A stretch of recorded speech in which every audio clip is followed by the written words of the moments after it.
So I got a chance to attend the red carpet for the Selma movie premiere. Here are some of the highlights from my red carpet coverage.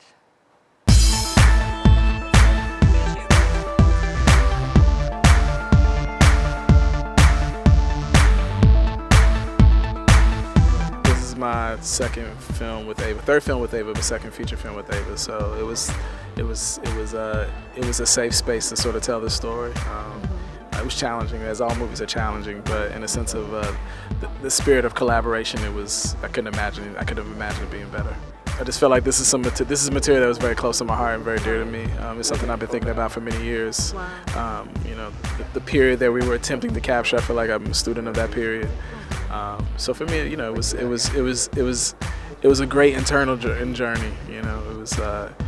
I couldn't help but think about all my ancestors while we were making the film. So for me, there's a lot of just connection. It made it just very easy. Not easy. It's not technically, but spiritually, it made it just a better entryway into trying to tell the story.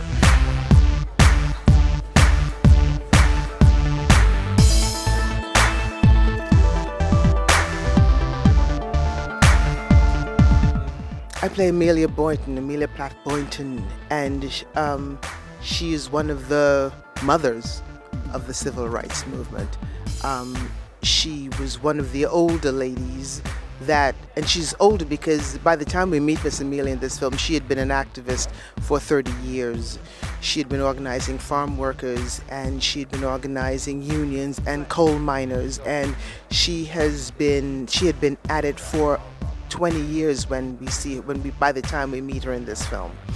And so Ava is also very clear that these are the unsung women of the civil rights movement, because no matter what, it was still a boys' club. But those women, for example, Selma wouldn't have happened without Amelia Boynton.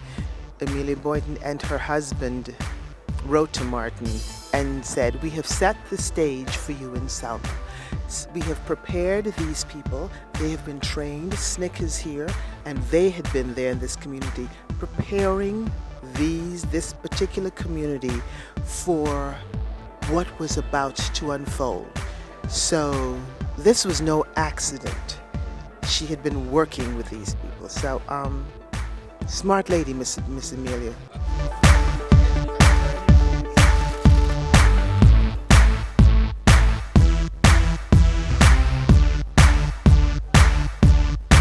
The thing that was most important, I think, for me was to find the man behind the civil rights leader, the man behind the speeches, the oratory, the public figure. Who is he as a father, as a friend?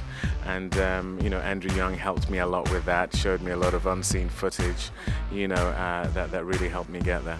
And you can't play an icon, you can't play a historical figure, you can play a man, and that I know how to do. I'm a father of 4 myself, I'm a Christian myself. These were the things I shared with Dr. King that I held on to, and then I tried to find all the other things, the oratory. Thankfully, I've done a lot of Shakespeare, so I've given a few speeches in my time that helped, and working with a dialect coach, all that good stuff. But also he was a spiritual man, and I felt I had to open myself up to that and hope that the spirit that flowed through him flows through me for the purpose of the film, and I felt that doing this movie.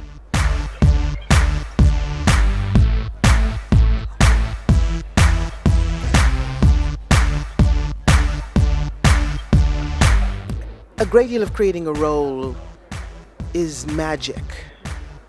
And you do your homework and you do your research, and then you wait. You wait for God to breathe life into you.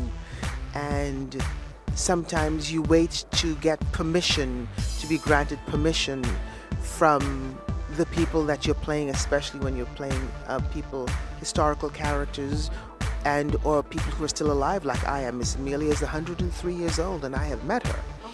And so the thing that is breathtaking with David's work is the magical part of it, because there are moments when I swear he is just channeling Dr. King, and I hope it isn't hubris to say, but I think Dr. King would be very, very proud.